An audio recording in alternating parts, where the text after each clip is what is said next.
Hello दोस्तों, मैं हूं महावीर जैन और मेरे यूट्यूब चैनल मार्केट व्यू में आपका स्वागत है। आज जिस स्टॉक की मैं बात करने वाला हूं वो स्टॉक अपने ऑल टाइम हाई से फिलहाल हमें 25% डिस्काउंट के ऊपर मिल रहा है और अपने 200 DMA से लगभग 6 से 7% नीचे मिल रहा है। इस स्टॉक मैंने आज क्यों चुना है, तो इसकी मेन रीज़न है पिछला उसका सेल्स ग्रोथ और उसका प्रॉफिट ग्रोथ। अगर सेल्स ग्रोथ की बात करूँ तो पिछले 10 साल का सेल्स ग्रोथ है 12%, पिछले 5 साल का है 17%, पिछले 3 साल का है 9% और टिल टू मंथ पिछले 1 साल का देखे तो 28% का सेल्स ग्रोथ कंपनी दे रही है। उसी के साथ उसका प्रॉफिट ग्रोथ अगर बताऊं आपको तो पिछले 10 साल का सेल्स ग्रोथ पिछले 10 साल का प्रॉफिट ग्रोथ है 20% का, पिछले 5 साल का है 34%, पिछले 3 साल का 31% और टिल टू मंथ पिछले 1 साल का देखे तो 70% का प्रॉफिट ग्रोथ कंपनी दिखा रही है। इसलिए सेल्स और प्रॉफिट दोनों के मुकाबले ये कंपनी बहुत ही अच्छी है, इसलिए मैंने आज ये कंपनी चुनी है। तो अब मैं सबसे पहले आपको कंपनी का नाम बता देता हूँ, लेकिन कंपनी का नाम बताने से पहले मैं आपको एक चीज़ बता दूँ कि ये किसी भी तरह की बाय या सेल की रिकमेंडेशन नहीं है। ये वीडियो मैंने सिर्फ एजुकेशनल पर्पज़ के हिसाब से बनाया है।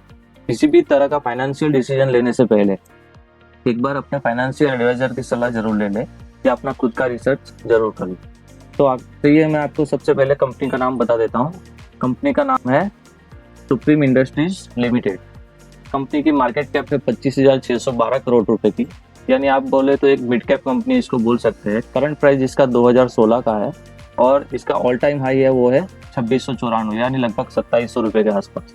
अब ये चीज़ हम इसको चार्ट पे जाके अगर देखें तो हमको मालूम चलेगा कि ये जो उसका ऑल टाइम हाई है वो है लगभग 2700 के आसपास और अभी ये कंपनी हमको 2031 के आसपास मिल रही है।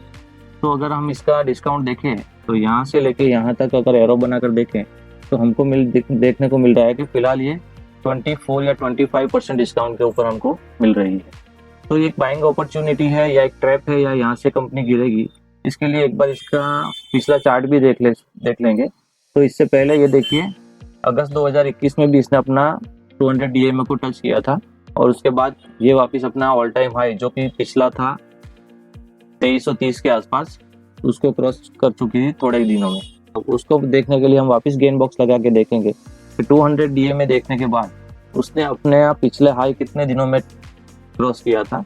तो ये देखिए यहाँ पर इसने वो अपना हाई देख लिया था, तो 25 दिन के अंदर ही इसने वापस अपना हाई बनाया था और 25 दिन के अंदर इसने अपना पिछला हाई तोड़ के 21% का रिटर्न दिया था। अब ये देखिए 25 दिन के अंदर 21% का रिटर्न, ये कोई छोटी बात नहीं है, एकदम मल्टी बैगर वाली बात। उससे ज़्यादा और पीछे जाके देखे तो उससे पहले उसने अपना 200 DMA यहाँ पर क्रॉस किया था। अब इसको थोड़ा सा लॉन्ग टाइम देखे तो यहाँ पर हमको काफ़ी लॉन्ग टाइम से दिखने को मिल रहा है कि ये काफ़ी लंबे टाइम से यहाँ से 200 DMA से नीचे थी। ये देखिए यहाँ से लेके फिर वापस उसने अपना पिछला हाई कब तोड़ा था, तो इसने यहाँ पर इसका अपना पिछला हाई तोड़ा था। 200 DMA इसने पहली बार क्रॉस किया था 22 जून 2018 को और यहाँ से अगर हम गेन बॉक्स लगा के देखें तो यहाँ से लेके उसने वापस अपना पिछला हाई तोड़ा था यहाँ पर, यानी कि 880 दिन के बाद, और 880 दिन में हमें इसने सिर्फ 26% का प्रॉफिट दिया था। लेकिन ऐसे देखने जाए तो बैंक के प्रॉफिट, बैंक जो हमको रिटर्न देती है उससे तो ये काफ़ी बढ़िया ही है। क्यों बढ़िया है? क्योंकि ये इसके दौरान जब पूरा ये पेंडेमिक का पीरियड है, ये देखिए यहाँ से 2018 से लेकर ये 2021 तक ये पूरा पेंडेमिक का कोरोना का पीरियड इसने ये टाइम में निकाल दिया है और ये टाइम निकालने के बाद भी उसने हमें लगभग 25 से 26% का रिटर्न दिया है। उससे पहले अगर हम देखें तो उसने 200 DMA यहाँ पर टच किया था और अपना पिछला हाई उसने यहाँ पर तोड़ा था। तो ये देखिए 144 दिन में यहाँ पर उसने 22% का हमें प्रॉफिट दिया था। उसके बाद देखिए तो यहाँ पर वापस उसने अपना 200 DMA टच किया था, लेकिन उसने अपना ऑल टाइम हाई नहीं तोड़ा था और वापस कंपनी नीचे की तरफ आ गई थी। उससे और लंबी भी बात देखे तो यहाँ पर देखिए एक बार और उसने अपना 200 DMA तोड़ा था और यहाँ पर इसने वापस अपना ऑल टाइम हाई क्रॉस किया था। तो यहाँ से अगर वापस हम गेन बॉक्स लगा के चेक करेंगे तो यहाँ से लेके यहाँ तक, यहाँ से लेके यहाँ तक, तो 113 दिन के अंदर कंपनी ने 23% का रिटर्न दिया हुआ है। यानी कंपनी जब भी 200 DMA को टच कर दी है उसके बाद रिकवर होके वापस ऊपर चली जाती है। लेकिन सिर्फ टेक्निकली चार्ट के भरोसे नहीं रहेंगे, हम इसका एक बार फंडामेंटल भी चेक कर लेंगे। तो फंडामेंटल चेक करने का सबसे बेस्ट तरीका है उसका पिछले 10 साल का ROC, जो कि कम से कम 25% होना चाहिए। तो उसके लिए हम यहाँ पर screener.in पे आए हैं और पीयर कंपैरिजन में जाके देखेंगे। तो ये देखिए, पीयर कंपैरिजन में उसी के सेक्टर की अलग अलग कंपनी में सबसे बड़ी जो कंपनी है वो है एस्ट्रल की प्लास्टिक प्रोडक्ट्स। ये कंपनी जो है वो सारे के सारे प्लास्टिक प्रोडक्ट्स बनाती है। और दूसरे नंबर पे हमने जो कंपनी सिलेक्ट की है सुप्रीम इंडस्ट्रीज, उसका नंबर आ रहा है। तो मार्केट कैपिटलाइजेशन के हिसाब से देखें तो दूसरे नंबर की सबसे बड़ी कंपनी है। लेकिन पिछले 10 साल का ROC अगर देखें तो जहाँ पर एस्ट्रल का है 24.5% के आसपास, वहीं पर सुप्रीम का 32.5% का ROC दिखा रहा है पिछले 3 साल का। पिछले 10 साल का चेक करेंगे तो ये वाली रो है, एस्ट्रल का है 24.5% और सुप्रीम का है सेम 32.5।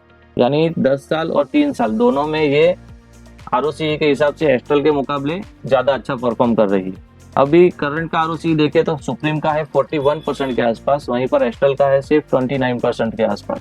यानी पिछले 10 साल के से लेके अभी तक रिटर्न ऑन कैपिटल एम्प्लॉय में सुप्रीम इंडस्ट्रीज हमेशा एस्ट्रल से आगे है। डेट टू इक्विटी रेशियो देखे तो वो भी दोनों कंपनी का लगभग 0 के बराबर है। अभी सेल्स ग्रोथ की बात करें तो जहां पर एस्ट्रल का सेल्स ग्रोथ पिछले 3 साल का 15% था और करंट का 52% है, वहीं पर सुप्रीम इंडस्ट्रीज का जो सेल्स ग्रोथ है वो पिछले 3 साल का 8% है और करंट का 28% है। यहाँ पर ये एस्ट्रल कंपनी से थोड़ी कमजोर नजर आ रही है। लेकिन ऐसा नहीं है कि सेल्स नहीं बढ़ रहा है, सेल्स बढ़ रहा है, लेकिन उसका जो ग्रोथ है वो कम है। अब इस चीज को ज्यादा डिटेल में देखने के लिए हम उसके क्वार्टरली रिजल्ट में जाएंगे और यहाँ पर देखेंगे तो ये क्वार्टरली रिजल्ट आ गया है सुप्रीम इंडस्ट्रीज का हमारे सामने। तो अगर सेल्स देखेंगे तो 1500 करोड़ से लेके 1400, 1200, 1300, यहाँ पर और आगे जाएंगे तो दिसंबर 2020 में 1800, फिर 2000, फिर 1300, फिर 1900, फिर 1945। यानी कंपनी का सेल्स ग्रोथ धीरे धीरे अपनी सेल्स इंक्रीज करती जा रही है। इसी के सामने अगर इसका नेट प्रॉफिट अगर हम देखें तो सबसे पहले मार्च 2019 का जो क्वार्टर है उसमें 124 करोड़ का नेट प्रॉफिट कंपनी दिखा रही है। उसके बाद 87, 140, 123, 117, 41, 175 और लास्ट में अगर हम देखें तो यहाँ पर 246 करोड़ का प्रॉफिट दिखा रही है। अब ऐसे देखने जाए तो पिछला जो 12 क्वार्टर है, ये जो 12 क्वार्टर्स का रिजल्ट है, इसमें एक भी बार कंपनी ने नुकसान नहीं दिखाया, हर बार कंपनी प्रॉफिट से ही चल रही है। तो हमेशा ऐसी प्रॉफिट वाली कंपनी हमें लॉन्ग टर्म इन्वेस्टमेंट के लिए चुननी चाहिए। अब इसी चीज को हम अगर ईयरली बेस पर चेक करेंगे तो ये देखिए जून 2010 से लेकर जून 5 2021 तक का डेटा हमारे सामने है। तो अगर सेल्स देखेंगे तो जून 2010 में 2007 करोड़ था, फिर देखे तो 2400, फिर 2900 करोड़, फिर 3400, फिर 3900 करोड़, 4200 करोड़, फिर मार्च 2016 में ये थोड़ा कम होकर 2960 करोड़ हो गया था। फिर 2017 से वापस इसने रिकवरी बता के सीधा 4400 करोड़, 4900, 5600, 5500, 6357 और अभी till two month last year का देखे तो हाईएस्ट एवर सेल्स है कंपनी का 7300 करोड़ का, जो पिछले 10 साल का हाईएस्ट एवर सेल्स है। वहीं पर अगर हम नेट प्रॉफिट देखें तो पिछले 10 साल का जो नेट प्रॉफिट है वो 156 करोड़ से स्टार्ट होकर 196, 242, 290, 283, यहाँ पर आगे जाएंगे तो 430, 432। लास्ट में अगर देखें तो मार्च 2021 में इसने 978 करोड़ के आसपास नेट प्रॉफिट दिखाया था और टिल टू मंथ लास्ट एक साल का देखें तो लगभग 1100 करोड़, 1095 करोड़ का नेट प्रॉफिट कंपनी हमको दिखा रही है। यानी प्रॉफिट के हिसाब से भी देखें तो पिछले 10 साल में highest ever net profit company यहाँ पर हमको दिखा रही है। यानी प्रॉफिट के मामले में और सेल्स के मामले में भी कंपनी में कोई दिक्कत नहीं है, हम आराम से इस कंपनी के अंदर अपना थोड़ा थोड़ा पैसा इन्वेस्ट कर सकते हैं।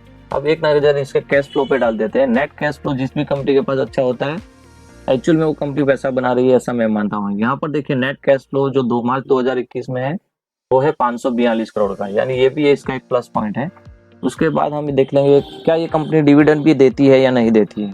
तो डिविडेंड चेक करने के लिए हमको यहाँ पर जाना पड़ेगा प्रॉफिट एंड लॉस अकाउंट। यहाँ पर देखिए तो 2010 से लेके अभी तक कंपनी ने हर साल डिविडेंड दिया हुआ है। 2010 से लेके देखें तो अभी 29%, 28%, 32%, 33%, 36%, यानी लगभग 30% के आसपास कंपनी हर बार डिविडेंड दे रही है और डिविडेंड देने वाली कंपनी हमेशा अच्छी रहती है। अब इसी स्टॉक का हम जरा इन्वेस्टर्स के हिसाब से भी देख लेते हैं कि प्रमोटर और FIDIs क्या कर रहे हैं। तो प्रमोटर्स के पास 2019 मार्च में 50% शेयर्स थे और दिसंबर 2021 में 48.85% शेयर्स दिए थे। अब ये सारे के सारे शेयर्स प्रमोटर्स के पास ही है या इसने गिरवे रखे हैं, इसके लिए हम इसका एक ऊपर जाके देख लेते हैं। तो देखिए यहाँ पर प्लेस परसेंटेज 0 बता रहा है, यानी ये सारे के सारे शेयर्स है वो कंपनी के खुद के पास ही है, उसी ने किसके पास गिरवी नहीं रखे हैं। आगे देखें तो FII हो, FII के पास 2 मार्च 2019 में 8.5% शेयर्स थे। जहां पर FII सब बोल रहे हैं कि माल बेच रही है, वहीं पर FII सुप्रीम इंडस्ट्रीज में माल उठा रही है। ये देखिए दिसंबर 2021 में कंपनी ने 16.16% तक अपना स्टेक बढ़ाकर रख लिया है। वहीं पर DII की जो मार्च 2019 में जो होल्डिंग थी वो 21.73% थी, वो बढ़ाकर कम कर 19.70%, यानी यहाँ पर लगभग 1 या 1.5-2% माल कंपनी DII ने मुश्किल से बेचा है। पब्लिक के पास जो टोटल 20% शेयर थे वो अभी कम होकर 15% शेयर, यानी हमें दिख रहा है कि धीरे धीरे बाजी है जो पब्लिक के हाथ में से जाकर प्रमोटर और DII FII के हाथ में जा रही है। पब्लिक के अंदर डिटेल में अगर हम जाके तो देखेंगे तो कुछ नहीं है, ये सारे के सारे सब वो अदर पब्लिक के पास है। फिर भी ये स्टॉक ओनली 15% पब्लिक के पास होल्डिंग है, और जिस भी कंपनी में पब्लिक की होल्डिंग बहुत कम होती है मैं उस कंपनी को अच्छा मानता हूँ। अब एक बार इसकी म्यूचुअल फंड होल्डिंग को हम जाके चेक कर लेंगे। तो अब हम आ गए supremeinvest.com की वेबसाइट के ऊपर, और यहाँ पर जब हमने सुप्रीम इंडस्ट्रीज का पेज खोला है तो यहाँ पर हमको जो पिछले 4 महीने का डेटा म्यूचुअल फंड होल्डिंग का दिखा रहा है। तो यहाँ पर ये जो दिख रहा है numbers of fund 71, total 71 fund house है जिसने इसके अंदर अपनी होल्डिंग बना कर रखी हुई है।